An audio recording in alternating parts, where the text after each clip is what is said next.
बिस्मिल्लाहिर्रहमानिर्रहीम। अस्सलामु अलैकुम वरहमतुल्लाहि वबरकातुहू। दोस्तों, मैं अहमद अमान, आप देख रहे हैं अहमद इन्फॉर्मेटिव चैनल। उम्मीद है अल्लाह ताला के फजल व करम से आप सब ठीक ठाक होंगे। खुशी की खबर आपको ये सुनाने लगा हूँ कि मेरे वो पाकिस्तानी जो सऊदी अरेबिया के अंदर, कतर के अंदर, अरब अमारात या अदर कंट्रीज़ के अंदर फंसे हुई हैं काफ़ी अरसे से पाकिस्तान वतन वापस जाने के लिए, उन्हीं के लिए पाकिस्तान में 50 फ़्लाइटों का शेड्यूल जारी कर दिया गया है।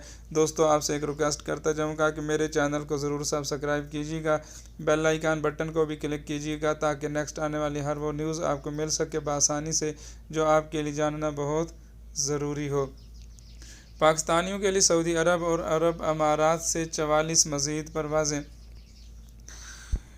हुकूमत पाकिस्तान ने सऊदी अरब, मुत्तहिदा अरब अमारात और दीगर ममालिक से पाकिस्तानियों को वतन वापस लाने के लिए 50 मज़ीद खसूसी परवाज़ें तरतीब दे दी हैं। इनमें से 44 परवाज़ें सिर्फ सऊदी अरब और अमारात से शेड्यूल की गई हैं। इन परवाज़ों के ज़रिए 11 से 15 जून तक मुत्तहिदा अरब अमारात, सऊदी अरब, कतर और ओमान में मौजूदा पाकिस्तानियों को इस्लामाबाद, कराची, लाहौर, पेशावर, मुल्तान और फैसलाबाद लाया जाएगा। PIA के तर्जमान अब्दुल्ला हफीज़ ने बताया कि ये खसूसी परवाज़ें PIA के अलावा एमिरेट्स, saudia एयरलाइंस और कतर एयरवेज़ की जानिब से भी चलाई जाएंगी। मुत्तहिदा अरब अमारात से 30, सऊदी अरब से 14, कतर से 5, जबकि ओमान से 1 परवाज़ पाकिस्तानी को वतन वापस लाएगी। इसके अलावा ऑस्ट्रेलिया, लंदन, अमेरिका, मलेशिया और किर्गिस्तान के लिए भी एक एक परवाज़ शेड्यूल की गई है।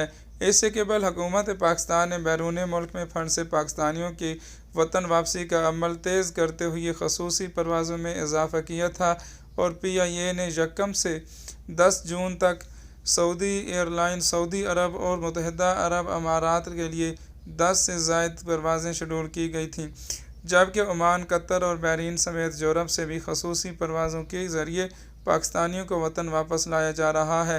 तो दोस्तों, ये जो शेड्यूल आपको जारी बताया गया है, ये आपने स्क्रीन के ऊपर देख भी रहे होंगे ये शेड्यूल, तो ये अब बरकरार रहेगा, कंटिन्यू रहेगा इंशाअल्लाह ताला अज़ीज़। मेरे उन दोस्तों का भी नंबर आ जाएगा जिनकी अभी रजिस्ट्रेशन नहीं हुई या जिनकी हो चुकी है। तो एक बात आपको ये मैं बताता चलूँ, जिन लोगों को, जिन भाइयों की रजिस्ट्रेशन नहीं हुई है वो मुझसे कांटेक्ट कर सकते हैं, उनको मैं तरीक़ाकार बता दूंगा। या जिनकी रजिस्ट्रेशन हो गई है, वो टिकट लेना चाहते हैं, टिकट बुक कराना चाहते हैं एम्बेसी से, पाकिस्तान एम्बेसी से, वो भी मुझसे कांटेक्ट कर सकते हैं, उनको भी पूरा तरीक़ाकार बताऊँगा इंशाअल्लाह ताला अज़ीज़। उनके लिए आसानी होगी। या अगर कोई और इन्फॉर्मेशन चाहिए तो वो भी मुझसे पूछ सकते हैं, कमेंट्स नीचे कर सकते हैं, उसका पूरी रिप्लाई आपको दिया जाएगा, आपको पूरी रहनुमाई भी की जाएगी। तो दोस्तों, आपसे रिक्वेस्ट करता जाऊँगा कि मेरे चैनल को ज़रूर सब्सक्राइब कर लीजिएगा और ये आगे दोस्तों को भी शेयर कीजिएगा ताकि हर बंदा परेशान है इस वक्त, वो भी इससे पूरा इस्तेफ़ादा हासिल कर सके और उसे भी इस चीज़ का नॉलेज हो और उसको भी हौसला अफजाई हो। अपना ख्याल रखना, मुझे दुआओं में याद रखना। Thanks for watching. अल्लाह हाफिज़।